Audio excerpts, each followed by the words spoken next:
Di awal waktu bumi diciptakan, pada mulanya Allah menciptakan langit dan bumi. Pada mulanya itu Tuhan menciptakan sebuah waktu untuk kita.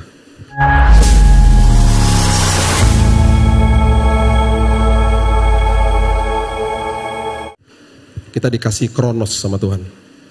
1 hari 24 jam, 1 tahun 365 hari. Kita dikurung di situ. Kita terlimit di situ. Kemudian Tuhan ciptakan langit, yaitu ruang supaya kita bisa kelola ruang di mana kita berada. Di pekerjaan, di pelayanan, di usaha, dimanapun kita berada. Kemudian bumi. Bumi berarti bicara soal materi. Kita diminta sama Tuhan untuk menguasai bumi. Kembali kepada waktu, Tuhan itu tidak terkurung di dalam kronosnya manusia. Tuhan bergerak di dalam kairos.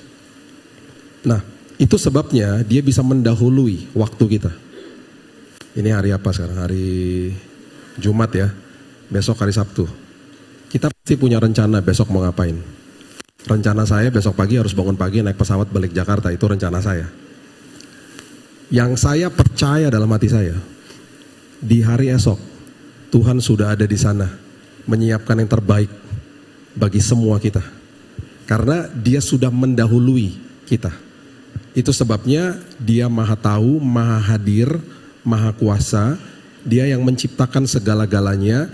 Dia yang membuat rancangan yang sangat indah bagi setiap kita. Ya, itu dasarnya itu. Nah, coba lihat sama-sama Mazmur 105 ayat 17 sampai 19. Mazmur 105 ayat 17 sampai 19. Mohon maaf suara saya kalau agak-agak serak-serak begini. Saya lagi interview di radio untuk jadi penyiar. Bercanda. Saya kehilangan suara saya 2 hari lalu. Saya harus batalin schedule di Jakarta karena gak ada suara. Jadi saya bilang, Tuhan, ini weekend harus ke Jogja Tuhan gimana. Jadi kemarin mulai berangsur-angsur balik suaranya. Puji Tuhan udah ada seperti gini. Terus saya tanya dokter, dok, pantangannya apa dok? Gak boleh ngomong katanya. Ya gimana mau khotbah gimana dok? Saya percaya ada kuasa Tuhan tolong saya. Oke, Mazmur 105 ayat 17 sampai 19 mengatakan, diutusnyalah seorang mendahului mereka. Siapa? Yusuf. Yang dijual menjadi budak. Mereka mengimpit kakinya dengan belenggu, lehernya masuk ke dalam besi, sampai saat firman-Nya sudah genap dan janji Tuhan membenarkannya. Tuhan sudah tahu bahwa akan terjadi sebuah kelaparan dan Tuhan mau pelihara khususnya keluarganya Yusuf, Yusufnya sendiri, dan juga pastinya bangsa Israel. Nah, sekarang saya mau tanya gini. Kalau Tuhan sudah ada di masa depan, sudah mendahului kita, dia sudah ada di sana, kita kan gak bisa lihat masa depannya seperti apa. Itu sebabnya kita diminta untuk berjalan dengan iman. Dalam perjalanan kita menuju ke masa depan kita kan gak bisa lihat sampai ujung. Makanya firman Tuhan dikatakan pelita, bukan lampu sorot. Jadi kita hanya bisanya lihat seperti pelita. Jarak pandangnya cuma sehari demi sehari kan, cuman begini.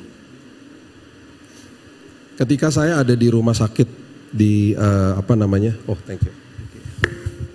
Ketika oke. Ketika saya ada di rumah sakit ya, di lantai 8 di mana saya di kemo waktu tahun 2019. Yang saya lihat setiap hari dengan mata jasmani saya itu adalah orang-orang yang di kemo, orang meninggal setiap hari. Karena itu lantai kemo. Orang meninggal, orang menjerit, orang menangis. Kamar depan ya, kamar saya kebuka, ada kamar di sebelah sana. Ini kan tempat tidur saya di sini, saya lihat. Itu keluarganya lagi jerat-jerit. Karena pasiennya keluarganya baru meninggal. Di sebelah kamar saya batuk gak selesai-selesai. Kena kanker paru-paru. Saya doakan setiap hari. Tiba-tiba satu hari suaranya hilang. Saya tanya sama suster, gimana orangnya? Meninggal pak tadi pagi. Sampai saya gak berani doain orang lagi habis itu. Itu yang terjadi di lantai 8. Dan bukan hanya itu saja.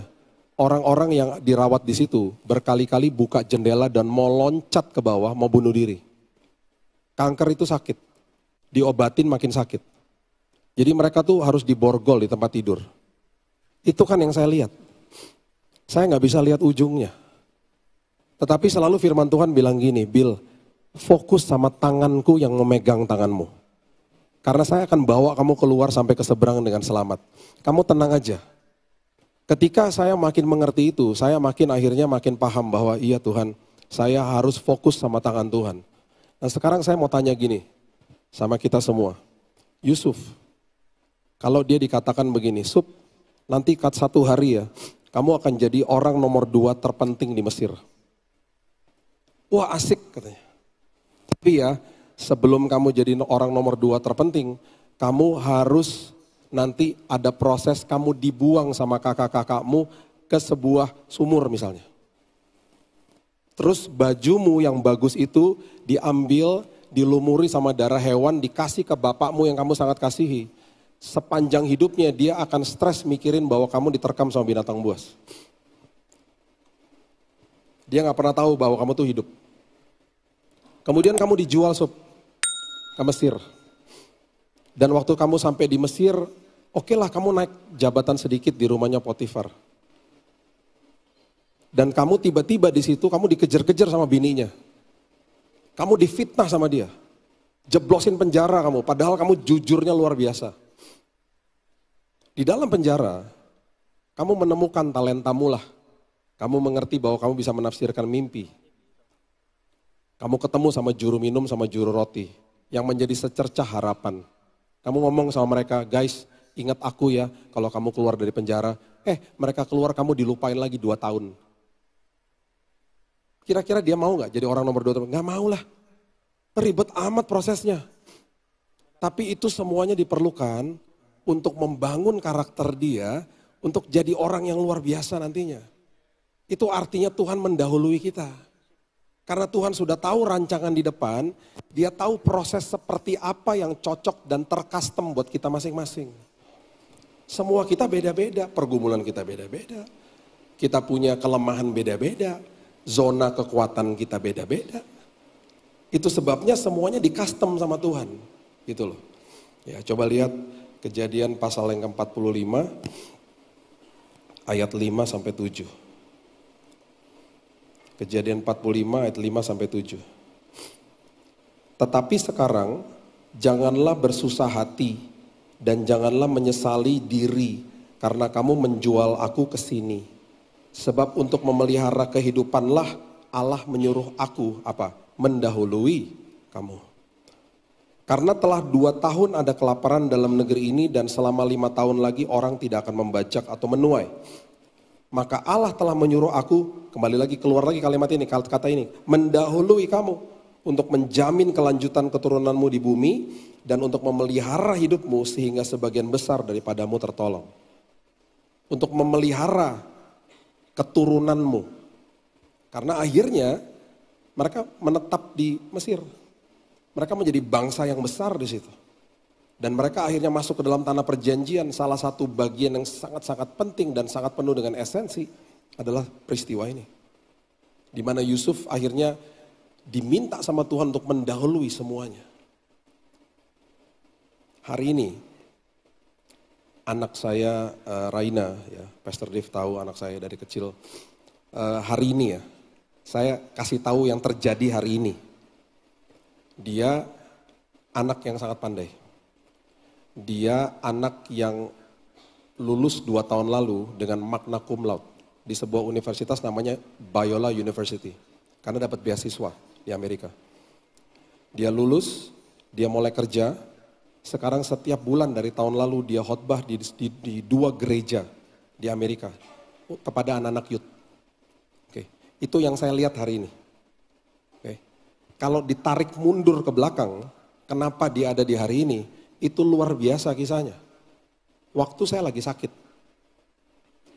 saya ini ngalamin momen-momen kritis dalam hari-hari saya. Ya, momen-momen kritis. Dimana waktu dia datang ke kamar, dia masih kelas 3 SMA waktu saat itu. Dia bawa bangkelannya dia dengan laptopnya untuk belajar untuk ujian akhir. Waktu dia datang ke kamar, dia duduk di samping saya. Dia mulai belajar. Itu selalu hari Jumat, Sabtu, Minggu. Jumat, Sabtu, Minggu. Hari Senin sampai Kamis, saya begini-begini. kritis. Orang kalau kena kanker darah, ketika di kemo, itu dokternya bilang, Pak setelah di kemo, setelah 7 hari Pak ya, dimasukin 3,5 liter cairan kemo, Bapak akan kolaps Pak. Karena saya sudah divonis 3 bulan mati, dokter memberikan dosis yang paling keras. Dan mohon maaf Pak, 70% dari pengobatan ini pun gagal. Saya bilang ngapain diobatin kalau gitu. Ya ini udah the last chance. Bapak akan diobatin dan setelah selesai 7 hari, Bapak akan kejang-kejang Pak. Karena semua organ-organnya hangus. Kenapa? Kenapa hangus? Karena 1 tetes dari cairan kemo itu kalau jatuh ke tangannya suster, kalau dia lagi beberes, melepuh kulitnya. Bapak Ibu bisa bayangkan 3,5 liter dimasukin ke tubuh saya, hancurlah organ saya. Jadi dia bilang, setelah Bapak ngalamin itu Pak, ya, nanti Bapak akan mengalami momen di mana leukosit atau darah putih yang merupakan pertahanan tubuh hancur Pak, 0. Di situ Bapak akan kejang-kejang, Bapak akan infeksi akut, sepsis. Dan di situ Bapak nanti akan mengalami panas sampai 40, 41, itu momen-momen kritis yang Bapak akan lewatin. Kemungkinan besar Pak, semua pasien seperti Bapak itu nantinya, dikasih tahu nih di awal ya, masuk ICU, ventilator, koma, mati Pak. Itu dia harus kasih tahu sebelum saya diinjeksi kemonya. Supaya saya setuju sama rumah sakit, tanda tangan gitu loh. Dan dia kasih tahu resiko beratnya supaya ketika kalau saya sampai mati, istri saya tidak akan tuntut rumah sakit. Karena semua pasiennya begitu kejadiannya. Dan betul, setelah 1 minggu, habis darah saya, darah leukositnya 0. Bapak Ibu, 0,03. Pertahanan tubuh gak ada. 41 derajat, bukan 40 lagi, 41 derajat, kejang-kejang saya. Infeksi akut, matanya putih, pingsan. Waktu lagi di kondisi pingsan, itu suster masuk ke kamar. Mereka mulai pasang alat-alatnya, mereka mau tarik saya ke ICU. Waktu setiap kali mau ditarik, selalu Tuhan bangunkan saya. Badan saya bisa bangun, deng. Dan tiba-tiba panasnya turun, normal. Jadi Tuhan gak izinkan saya masuk ICU. Tapi mendekati masuk ICU berkali-kali. Sampai-sampai kalau saya doa, saya kan pingsan, jadi saya gak tahu. Lihat nonton videonya kan ngeri, istri saya kan kasihan sama istri saya. Dia sampai jerat-jerit, Tuhan udah dong Tuhan, kasihan istriku. 1 hari pernah ada suara begini dalam hati saya, udah Bil, makin serem nanti makin seru kesaksiannya. Tuhan kan suka guyon-guyon juga. Bapak yang baik kok. Saya kalau doa panggil dia Daddy soalnya. Dad, kasihan lah Dad. My wife kasihan lah gitu. Nah Bapak Ibu, setiap kali saya seperti kondisi itu ya, itu Senin, Selasa, Rabu, Kamis. Hari Jumat anak saya datang. Terus saya bilang dong sama suster, saya bilang sama istri saya, kamu jangan kasih tahu kakak loh. Jangan kasih tahu loh. Nanti apa? Gak bisa belajar, betul gak? Orang waktu saya masuk, dia kirimin saya voice note. Dia bilang gini, ini nangis saya. Daddy, 1 hari nanti kalau aku nikah, Daddy harus anterin aku ke depan altar loh. Daddy jangan pergi ya Dad. Oh nangis saya puterin malam-malam voice note-nya. Tuhan dengar Tuhan, jeritan anakku, sembuh ya Tuhan. Sembuh loh Tuhan, ini jeritan anakku. Aku harus anterin dia antar ke altar loh Tuhan, nikah. Waktu dia datang, dia belajar. Itu kejadian berminggu-minggu. Setelah selesai semuanya, Tuhan sembuhkan saya, mujizat terjadi. Ya, saya waktu masuk ke rumah sakit, kanker saya itu 85%. Jadi darah saya itu 85% kanker semua. Dalam hitungan 1 bulan, dokter gak bisa temukan kankernya 0%. Dalam hitungan 1 bulan. Jadi mujizat terjadi dalam hitungan 1 bulan. Saya masih dirawat lagi sampai bulan Mei. Nah di bulan Mei, setelah anak saya udah selesai ujian segala macam, tiba-tiba saya dapat email dari rektornya Biola University yang saya katakan tadi. Itu universitas Kristen yang luar biasa. Pak, berdasarkan hasil ujian anak Bapak, kami memberikan beasiswa Pak. Kirim Pak ke sini Pak. Waktu saya mau berangkat, waktu dia mau berangkat, saya ngaku sama dia, Kak, berkali-kali loh waktu kamu ke rumah sakit tuh Dedi hampir mati. Kapan? Orang kalau aku datang, Dedi sehat-sehat aja kok. Saya jelasin, saya kasih lihat fotonya. Ini kapan? Nangis dia. Ini selalu hari Senin sampai Kamis. Kamu kan datangnya weekend. Sampai pernah loh satu hari saya bilang gini, itu kakak suruh datang Senin aja.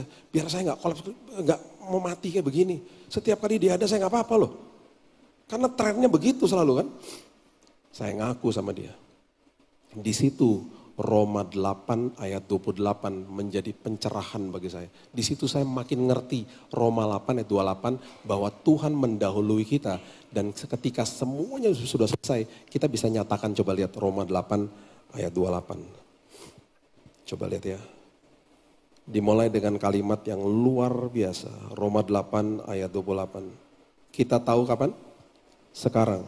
Bahwa Allah turut bekerja dalam segala sesuatu. Mendatangkan kebaikan bagi mereka yang mengasihi Dia, yaitu bagi mereka yang terpanggil sesuai dengan rencana Allah. Kita tahunya sekarang. Sekarang tuh kapan? Pas udah lewatin semuanya.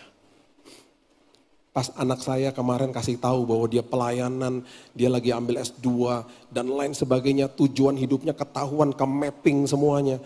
Di situ kita bisa nyatakan, kita tahu sekarang bahwa Allah turut bekerja dalam segala sesuatu, mendatangkan kebaikan bagi kita. Kenapa? Karena dia selalu mendahului kita. Itu Tuhan.